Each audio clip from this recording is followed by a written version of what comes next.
Gap వచ్చింది. ఆ gap వలన అనేక రోడ్ల మధ్యలో డ్యామేజ్ అయింది. ఇందులో అసలు పెద్ద చర్చ జరగాల్సింది పోయింది పక్కకి. మీడియాలో బాధ్యత లేకపోవడం, ప్రజలలో సరైన అవగాహన లేకపోవడంతో జరిగింది. అసలు చర్చ ఏంటి? ఒక రోడ్డు వేస్తే ఎంతకాలం ఉండాలి, ఎన్నాళ్ళ పాటు దాని మీదన మనం స్ట్రాంగ్గా ఉండాలి. ఒక తారు రోడ్డు వేస్తే కనీసం 5 ఏళ్ళు ఉండాలి. అక్కడక్కడ చిన్న గుంట పడిందంటే ఒక అర్థం ఉంది. కానీ ఈ 2 ఏళ్ళు తిరిగేటప్పటికి, ఏడాది తిరిగేటప్పటికి గుంటలు పడిపోతుంటే చొక్కా పుచ్చుకుని కాంట్రాక్టర్ని అడిగేవాడు ఎవడు లేకపోయాడు. మీడియా లేకపోయింది, జనం లేకపోయింది. జగన్ చంద్రబాబు తిట్టుకుంటూ కూర్చున్నారు. జనం సొమ్ము హారత కర్పూరం లాగా కరిగించేస్తున్నారు అక్కడ.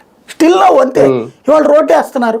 యాక్చువల్గా ఒక రోడ్డు వేయాలంటే ముందు ఆ కిందంతా క్లీన్ చేసి, అంటే కాస్త ఇదివరకటి రోజుల్లో మనం కళ్ళ ఎదురుగుండా చూసేవాళ్ళం.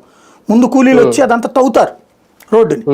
తవ్వి ఆ ప్రదేశంలో ముందు ఒక లేయర్ వేస్తారు కంకర, దానిపైన అదేదో పోస్తారు, తారుతో పోస్తారు, దానిపైన ఒక లేయర్ వేస్తారు. ఆ తర్వాత పైన ఫుల్ ప్లెడ్జ్డ్గా వేసుకొస్తారు. ఇట్లాగా మొత్తం 2 లేయర్లు ఉండే అప్పుడు స్ట్రాంగ్గా ఉంటుంది.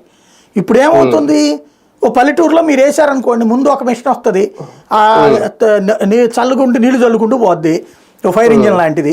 దాని వెనకాలనే ఇంకో మిషన్ వస్తుంది, దాంట్లో నుంచి ఈ మిక్స్ అయిన తారు కంకర మిక్స్ అయింది అలా పోసుకుంటూ పోద్ది. దాని వెనకాల ఒక బుల్డోజర్ వస్తుంది, అలా నొక్కుంటూ పోతుంది. ఏది ఎంత లావు టైర్లు ఉంటాయి కాబట్టి. దాని వెనకాల ఫైర్ ఇంజిన్ వస్తుంది, అదే మన వాటర్ వస్తుంది, రోడ్ రోలర్. ఆ రోడ్ రోలర్ వచ్చి దాని వెనకాలనే కాస్త మట్టి పోసేది ఒకటి వెళ్తుంది, దానిపైన నీళ్లు పోసేది ఒకటి వెళ్ళిపోద్ది. అయిపోయింది, రోడ్డు వేసేసారు. రోజు తిరిగేటప్పుడు రోడ్డు వచ్చేద్ది. ఏడాది